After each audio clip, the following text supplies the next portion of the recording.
The Norfolk District Attorney now confirming that it was indeed a murder-suicide that claimed the lives of a Dover family right after Christmas. The DA saying autopsies show 54-year-old Teena Kamal and her daughter, 18-year-old Arianna, they were shot to death in their home. 57-year-old Rakesh Kamal, the father and husband here, is believed to have shot and killed himself. The DA saying the gun used was not registered to Kamal and he was not licensed to have it. A $4 million mansion, a Harvard executive, a picture-perfect family living the American dream in one of Massachusetts' most exclusive towns. But on December 28, 2023, police found a chilling typed note inside the Kamal family's sprawling estate. It read, "Before entering, call police to check 3 bedrooms on the 2nd floor. Each room will be marked with white paper."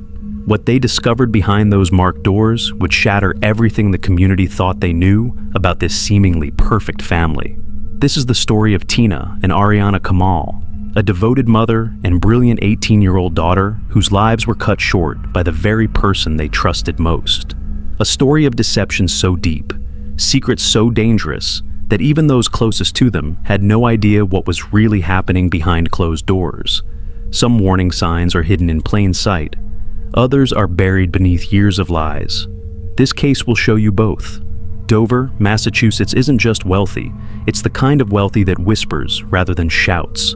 With a population of just 6,000 and a per capita income of $133,000, this town doesn't need to prove anything to anyone. The crime rate is practically non-existent. The houses are set back on manicured acres. And if you live here, you've made it.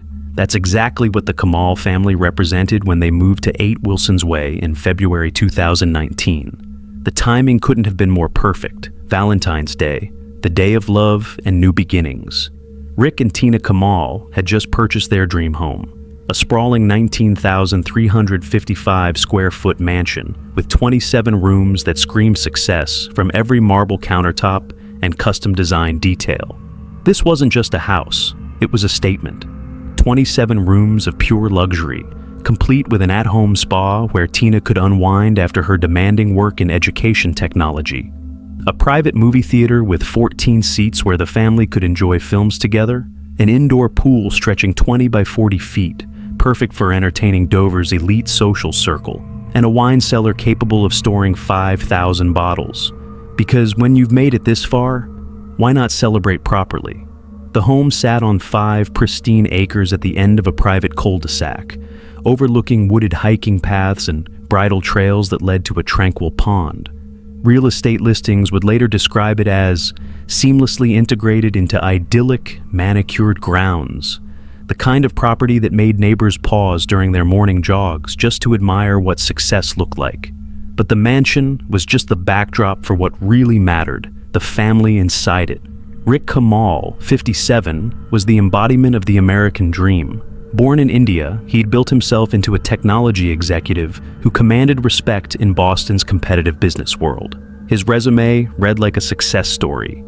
Degrees from Boston College, Boston University, MIT Sloan School of Management, and Stanford University.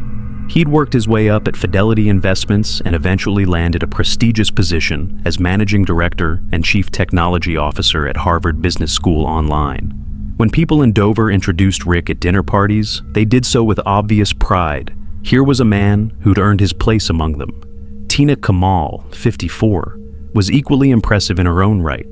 With over 30 years of experience in education and technology, she'd carved out her own successful career path. She and Rick had met at Fidelity Investments, where their shared passion for innovation had blossomed into both love and business partnership.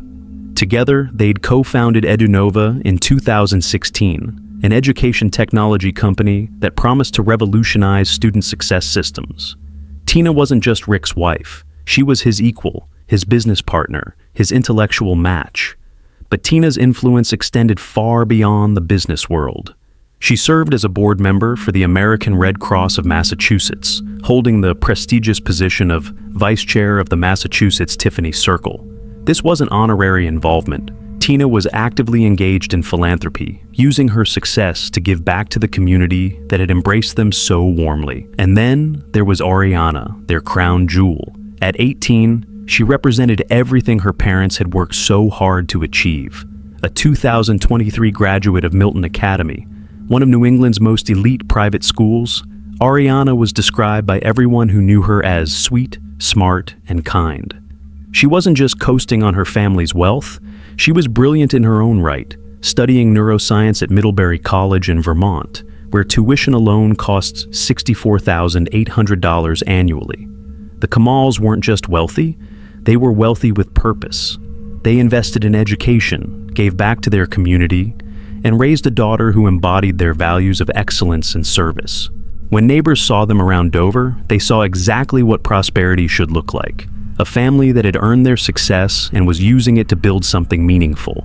Their social calendar reflected their status. Charity galas where Teena would wear elegant gowns and Rick would network with Boston's power brokers. Parent association meetings at Milton Academy, where Teena served as president of the Upper School Parents Association, advocating for the very educational excellence that had shaped their daughter. Family vacations to exotic locations that Rick would casually mention during business meetings, not to brag, but simply because that's how their family lived. Even their cars told the story of their success. Luxury vehicles that whispered rather than shouted, parked in the circular driveway of their estate like accessories to their carefully curated life. But here's what made the Kamals truly special in Dover's eyes. They seemed genuinely happy. This wasn't new money flaunting itself desperately. This was established success being lived gracefully. Rick would smile warmly when discussing his Harvard position. Teena would light up when talking about Arianna's academic achievements. And Arianna herself seemed to carry her privilege with a kind of grace that suggested she understood both its value and its responsibility. The Valentine's Day purchase of their mansion should have been the perfect beginning to the next chapter of their perfect life. A successful couple, deeply in love, investing in their future together in one of America's most desirable communities. $4 million spent not just on a house, but on a dream. The kind of dream that immigrants like Rick work their entire lives to achieve. Yet sometimes the most beautiful facades hide the deepest cracks. And sometimes the very thing that appears to represent ultimate success is actually the first domino in a chain of events that will destroy everything. Because while the Kamals looked perfect from the outside, there was something about that Valentine's Day purchase that would prove to be more curse than blessing. Something that would slowly, quietly, begin to unravel the very fabric of their seemingly unshakable success. The question isn't whether they looked perfect. They absolutely did. The question is, what happens when perfection becomes a prison and the cost of maintaining an image becomes too high to pay? The champagne was still flowing from their Valentine's Day mansion purchase when Rick Kamal made a decision that would set everything in motion. It was 2019, and while Teena was busy decorating their new 27-room estate, and Arianna was thriving at Milton Academy, Rick was keeping a devastating secret. He'd lost his prestigious position as managing director and chief technology officer at Harvard Business School online. But here's the thing. He never told them. Every morning, Rick would put on his tailored suits, grab his Harvard ID badge, and kiss Teena goodbye, just like he had for years. He'd drive toward Cambridge, maintaining the routine that had defined their family's success story. As far as Teena and Arianna knew, nothing had changed. Dad still worked at Harvard. The prestige, the steady income, the social status, it was all still there. Except it wasn't. This wasn't just about wounded pride or temporary embarrassment. Rick was making a calculated choice to deceive the two people who trusted him most. When Teena asked about his day at Harvard, Rick would craft elaborate stories about meetings, projects, and university politics. When neighbors inquired about his work, he'd smoothly deflect or provide vague responses that maintained his image as a Harvard executive. Why do partners hide life-changing information from their spouses? Psychologists call it protective deception, the belief that hiding painful truths will shield loved ones from stress and preserve family stability. But there's a darker element at play: control. By managing what information Teena received, Rick was essentially managing her reality. She couldn't make informed decisions about their finances, their future, or their family's security because she was operating with completely false information. The deception created a dangerous psychological pattern. Each successful lie reinforced Rick's belief that he could handle the situation alone, that he could fix everything before anyone discovered the truth. It's the same thinking that leads people to hide addiction, debt, or illness. The conviction that temporary deception is better than immediate consequences. Meanwhile, Rick wasn't sitting idle. He and Teena launched Edunova in 2016, their education technology company promising to revolutionize student success systems. On paper, it looked like Rick was diversifying, building something new while maintaining his Harvard position. Teena threw herself into the venture, believing they were expanding their empire, not desperately trying to replace lost income. Edunova became Rick's lifeline, his chance to generate the income that would justify their massive mortgage payments and maintain their lifestyle without anyone discovering his Harvard departure. The company marketed itself as innovative, forward-thinking, exactly the kind of venture that successful executives launch when they want to build something bigger. But launching a startup while secretly unemployed and carrying a $3.8 million mortgage isn't strategic expansion. It's financial desperation disguised as ambition. Teena poured her expertise into Edunova, believing she was building alongside her successful Harvard executive husband. She had no idea she was actually trying to save a sinking ship with a captain who had already abandoned his post. The foundation was cracking, but the facade remained perfect. And that's when Rick's grand plan to save everything would backfire in ways he never imagined. Because Edunova was about to fail spectacularly. December 2021 marked the death of Rick Camel's last hope. Edunova, the education technology company he and Teena had poured their lives into, officially dissolved. 5 years of development, marketing promises, and dreams of revolutionizing student success systems. Gone. For Teena, this was a disappointing business failure. For Rick, it was the final collapse of his desperate plan to replace his lost Harvard income without anyone discovering the truth. The company that was supposed to save their financial future had instead burned through what little resources they had left. But Rick's deception machine kept churning. Even as Edunova crumbled, he maintained the facade that everything was under control. Teena still believed her husband worked at Harvard. Arianna continued her expensive private education, unaware that her family was drowning in debt. The mortgage payments on their $4 million mansion were crushing them. But Rick found increasingly creative ways to keep the lights on. His solution? Family members became unwitting victims of his financial desperation. Sandeep Bedi, Teena's own brother, received carefully crafted requests for loans. Rick presented himself as temporarily cash flow challenged, a successful executive who just needed short-term assistance while closing deals or waiting for payments. Sandeep, believing his brother-in-law was the Harvard executive everyone knew him to be, eventually loaned Rick $500,000. Rick's own brother, Manoj Kamal, received similar requests. Small amounts at first, $5,000 here, $5,000 there. Always with reasonable explanations, always with promises of quick repayment. Over 9 months, these small loans totaled $150,000. Manoj later admitted that every conversation with Rick during those final years contained lies. This is classic financial abuse within families, using trust and relationship bonds to extract resources while maintaining false pretenses. Rick wasn't just borrowing money, he was weaponizing family love and loyalty to fund his deception. Each loan bought him more time to maintain the illusion, but also dug him deeper into a hole he could never escape. The red flags were multiplying rapidly. When someone is living in a multi-million-dollar mansion but constantly borrowing money from family members, something is fundamentally wrong. When a supposedly successful executive needs $5,000 loans repeatedly, the math doesn't add up. But family members often ignore these warning signs because they trust the person asking and can't imagine the scope of deception involved. By September 2022, the pressure had become unbearable. Teena filed for Chapter 13 bankruptcy, a desperate attempt to reorganize their debts and save their home. But even this failed. The financial hole was too deep, the deception too extensive, the monthly obligations too massive for any realistic repayment plan. December 2022 brought the inevitable. Their mansion went into foreclosure. The dream home purchased on Valentine's Day 2019 was now officially lost. The bank was coming for the house that had represented everything Rick had worked to achieve. But still, Rick couldn't bring himself to tell the truth. Instead of preparing his family for the reality of losing their home, he continued spinning elaborate stories about temporary setbacks and upcoming solutions. The stress was finally beginning to crack Teena's composure. She made a comment to Monoid's wife that would later seem chillingly prophetic. She said she wanted to drive their family car off a cliff due to the recent stress they were under. This wasn't just hyperbole about financial pressure.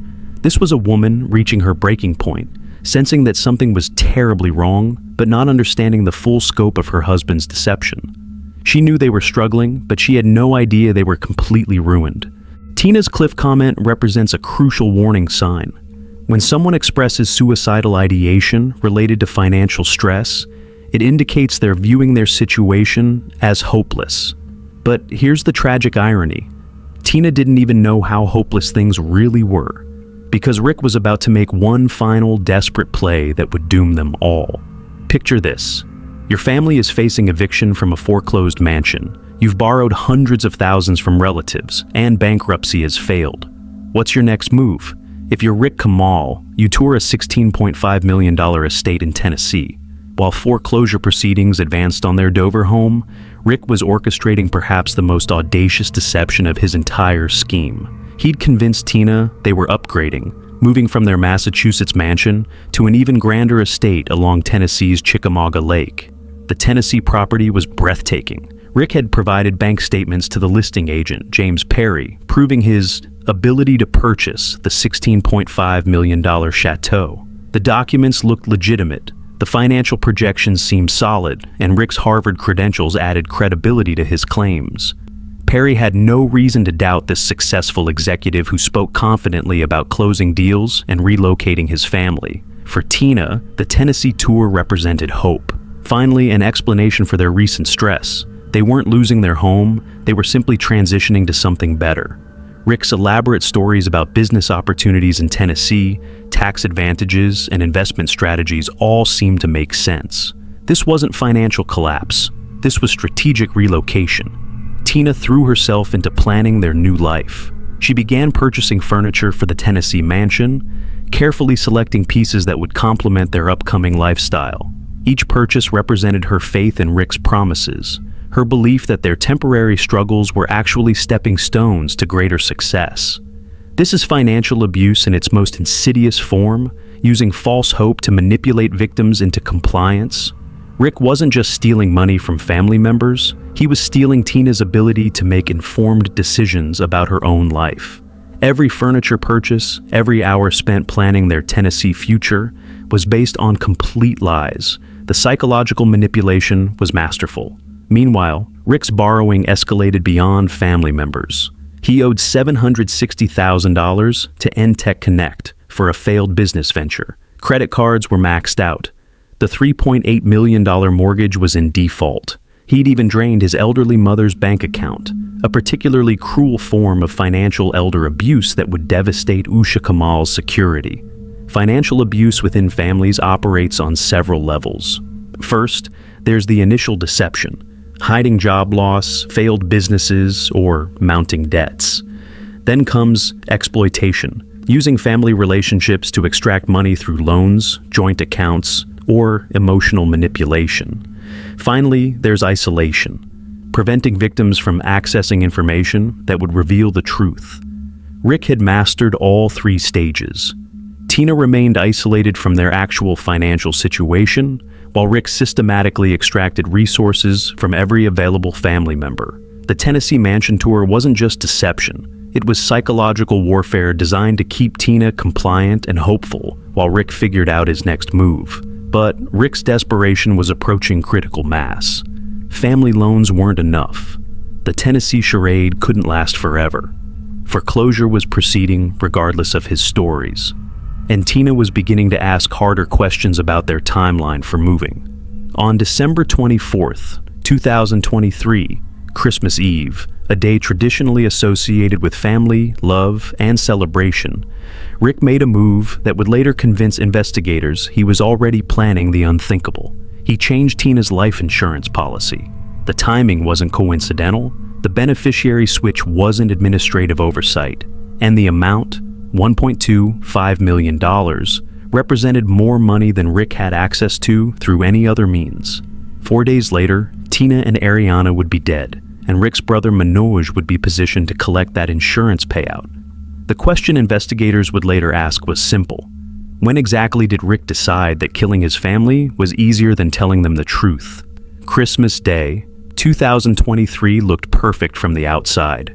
Teena smiled warmly into her phone camera as she FaceTimed with her parents in India, sharing holiday joy across continents. Her brother Sandeep later described the call as normal, happy even. Teena seemed relaxed, discussing holiday plans and family updates with the easy contentment of someone enjoying a peaceful Christmas morning. She had no idea her husband had altered her life insurance policy just 24 hours earlier.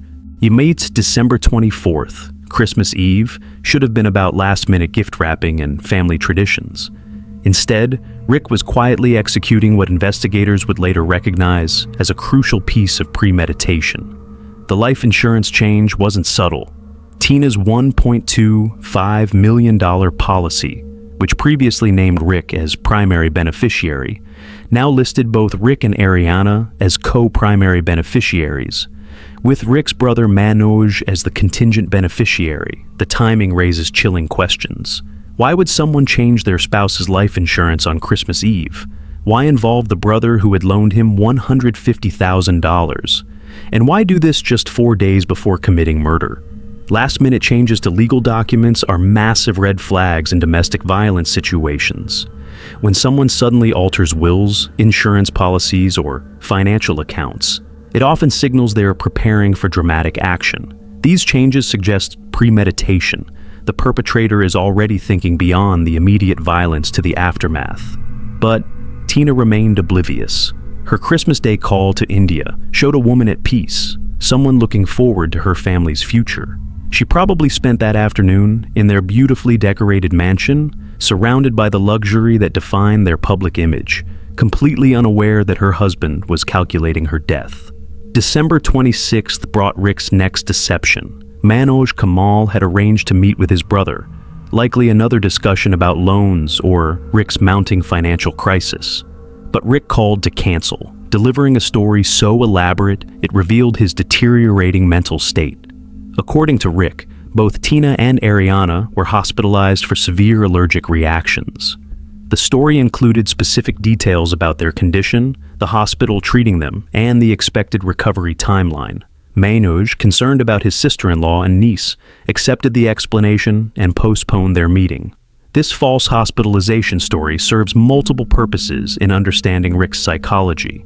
First, it bought him time, preventing Manoj from visiting the house or demanding face-to-face meetings. Second, it established a false timeline that could explain any unusual behavior from Teena or Arianna in their final days. Third, it demonstrated Rick's ability to lie convincingly under extreme pressure. But perhaps most importantly, it showed Rick was already practicing stories about his wife and daughter being unable to speak for themselves. In hindsight, this fake hospitalization reads like a rehearsal for making them permanently silent. The sophistication of Rick's deceptions reveals someone who had been lying for so long that elaborate falsehoods came naturally. He wasn't panicking or making desperate mistakes. He was methodically setting pieces in place for what was coming next. Meanwhile, Teena continued planning their supposed move to Tennessee. She was still buying furniture, still believing in Rick's promises about their upgraded future. The contrast is heartbreaking. While Rick calculated murder, Teena planned for life. December 27th passed quietly.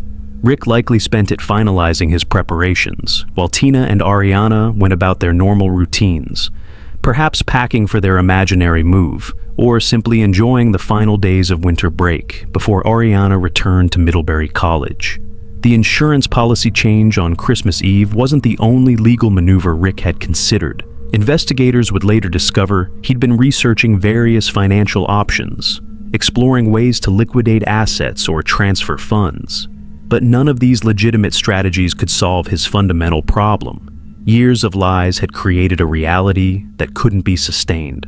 Red flags in those final 72 hours weren't just present, they were screaming. The insurance change, the fake hospitalization, the canceled meetings with family members.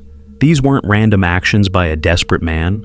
They were calculated moves by someone who had already decided his family's fate. The morning of December 28th began normally. Teena and Arianna likely woke up believing they were still wealthy, still successful, still planning their move to Tennessee. They probably had breakfast in their beautiful kitchen, unaware these would be their final moments of peace. Rick moved through the house with deadly purpose. First, Teena shot multiple times in the head while she was in her bedroom. Then, Arianna killed the same way in her own room. Both victims were found in their beds, suggesting Rick attacked while they were sleeping or resting, moments when they were most vulnerable and least able to defend themselves. The multiple gunshot wounds to each victim's head reveal the intensity of Rick's violence. After murdering his wife and daughter, Rick retreated to a second-floor bathtub and turned the gun on himself. Even his suicide location was telling. Bathtubs contain blood spatter and minimize cleanup for investigators. Rick was thinking about crime scene management even in his final moments. The house remained immaculate and meticulously maintained, except for the 3 marked bedrooms. Rick had literally compartmentalized the violence, preserving the facade of their perfect home while destroying the family within it. Police would later describe the scene as contained with no threat to the community. But Rick's violence had already accomplished its goal, silencing the 2 people who could have exposed his lies and ensuring they would never experience the shame he couldn't face himself. As evening approached on December 28th, Manoj Kamal grew concerned. His brother wasn't answering calls. The supposed hospital situation with Teena and Arianna seemed suspicious. Something felt wrong. At 7:24 p.m., Manoj arrived at 8 Wilson's Way for a wellness check, expecting to find his brother stressed about eviction or perhaps the family recovering from their fake medical emergency. Instead, he would discover a carefully orchestrated massacre that would shatter everything he thought he knew about his brother and reveal the true cost of living a lie. Manoj entered through the front door, calling out for Rick, Teena, and Arianna. The silence felt wrong immediately. In a house this size, with a family of 3, there should have been some sound. Television, conversation, movement. Instead, there was only the hollow echo of his own voice. That's when he found the typed note on the kitchen counter, placed deliberately where anyone entering would see it. The message was chilling in its clinical precision. Please note, before entering, call the police to first check 3 bedrooms on the 2nd floor. Each room will be marked by a white sheet of paper. Manoj's hands probably shook as he dialed 911. The note's formal tone, the specific instructions, the white paper markers. This wasn't a cry for help or a panicked confession. This was someone who had planned exactly how his crimes would be discovered. When police arrived, they found the scene exactly as Rick had described. 3 bedrooms on the 2nd floor, each marked with white paper. Behind each door, a member of the Kamal family, dead from multiple gunshot wounds to the head. The contrast between the crime scenes and the rest of the house was jarring. Everything else remained pristine, as if Rick had been careful to preserve the illusion of their perfect life everywhere except where he'd chosen to destroy it. The kitchen was spotless, living areas were magazine-ready, and the keys to the house sat exactly where the new owners expected to find them. The financial records told the real story. Rick hadn't worked at Harvard since 2019.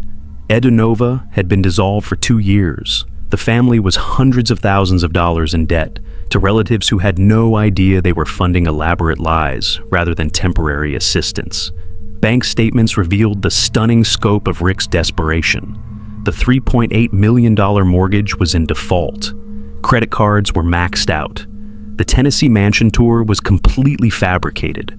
Rick had never had the financial capacity to purchase anything, let alone a $16.5 million estate.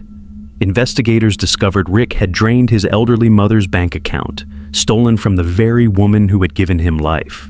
They found evidence of loans from multiple family members, each obtained through different cover stories and false promises. The insurance policy change on Christmas Eve took on sinister significance. Rick had positioned his brother Manoj to receive $1.25 million after committing murders that would devastate Manoj's life forever. This wasn't just financial planning, it was psychological warfare against his own family.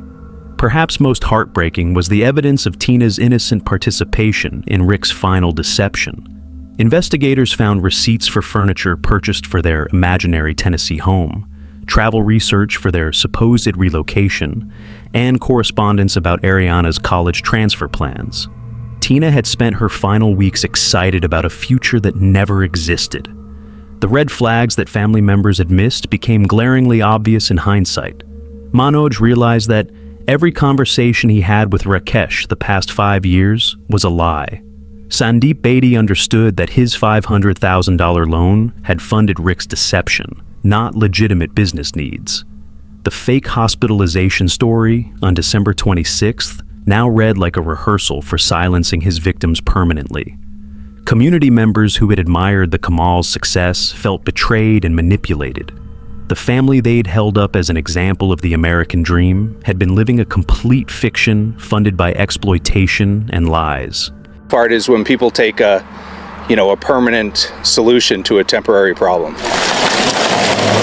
Police say there were never any calls from the Kamal home, no problems, no break-ins, no domestic issues of any kind, and has this message for those watching this story. Say a prayer and their heart should go out for the entire Kamal family, and that they should feel safe. They have a good police department, and this is just an isolated incident, very unfortunate for those involved in the extended Kamal family. But the investigation wasn't finished. As detectives dug deeper into Rick's activities, financial records, and timeline, they discovered something that would change their understanding of the case entirely.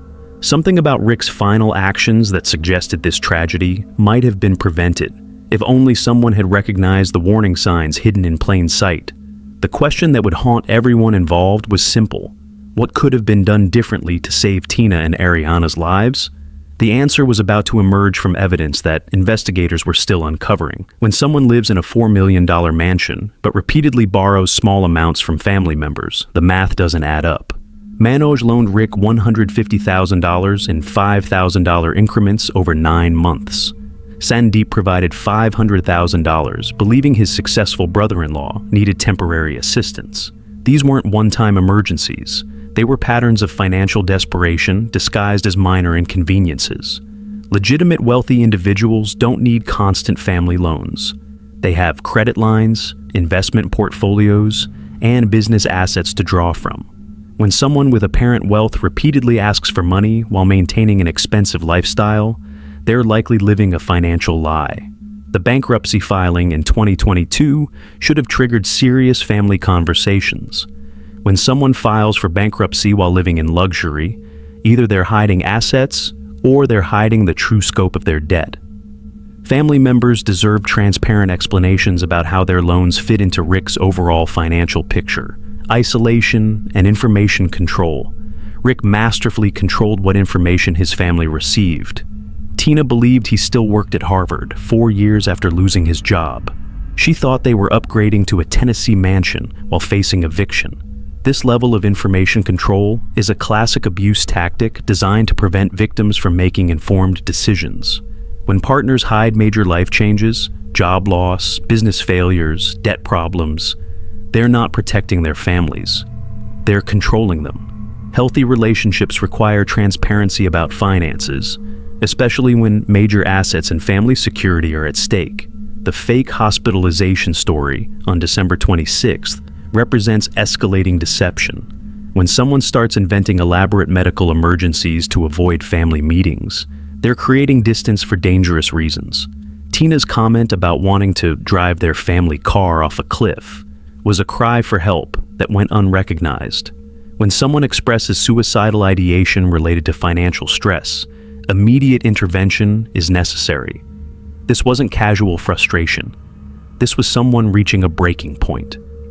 Rick's behavior also showed classic signs of someone preparing for violence.